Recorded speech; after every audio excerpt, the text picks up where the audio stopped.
Hi everyone. You filed the I-130, waited months, maybe years, and still nothing. But now, the silence is breaking. USCIS is finally moving, and we have fresh updates for July 2025 that could change your entire immigration timeline. Let's get into it. The long wait, the new movement. If you're sponsoring a family member through the I-130 petition process, whether it's your spouse, child, or parent, you've probably felt the exhaustion of waiting. The invisible wall, the silence, the "your case is being processed" loop, it wears people down. We've reviewed the most recent I-130 updates, and there are real improvements.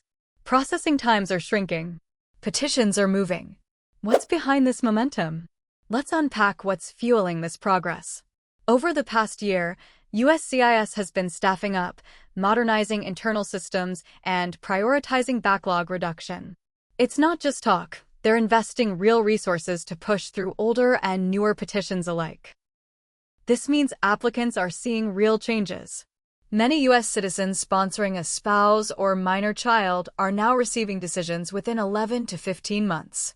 That's a major improvement compared to the 2 to 3 year wait times just a couple years ago.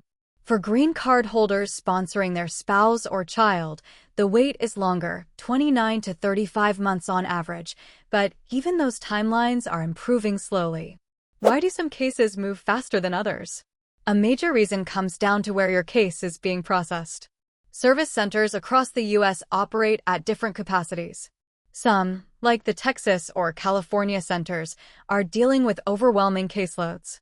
Others, such as Potomac or Nebraska, experience spikes depending on internal reassignments or staffing issues.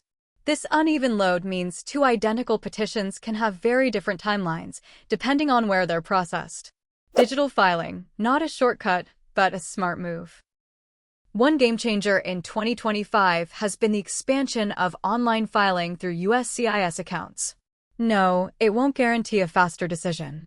But submitting your I-130 online can help you. Receive your receipt notice faster. Upload documents more easily. Track your status updates directly. Messages like "case is being actively reviewed" are showing up more frequently for digital filers, giving people a sense that their file isn't sitting idle. Inside the review process. So what actually happens after you file? Step 1 is the receipt notice. Most people now get this within 1 to 2 weeks of submission. From there, some applicants may get a biometrics appointment if they're filing from within the U.S. But the longest part is internal review. This is where USCIS officers examine your evidence, verify your family relationship, run background checks, and compare your information with various databases. It's a rigorous process, and if they find issues or missing documents, they'll send you a request for evidence or RFE. This is your moment to act. Respond quickly and accurately. Petitions that respond to RFEs thoroughly often get approved much faster afterward. Delay your response or send incomplete information, and you're looking at months added to your timeline. Here's something you might not know. In recent months, we've seen more cases where marriage-based green card interviews are being scheduled before work permits are issued. This is catching people off guard, especially those who expected more time to build their evidence or prepare. So, if you're filing now, be ready from day one. Have your marriage certificates, joint financial documents, photos, and proof of shared life organized and ready. The days of filing first, building later are fading. For overseas applicants, there's still a road ahead.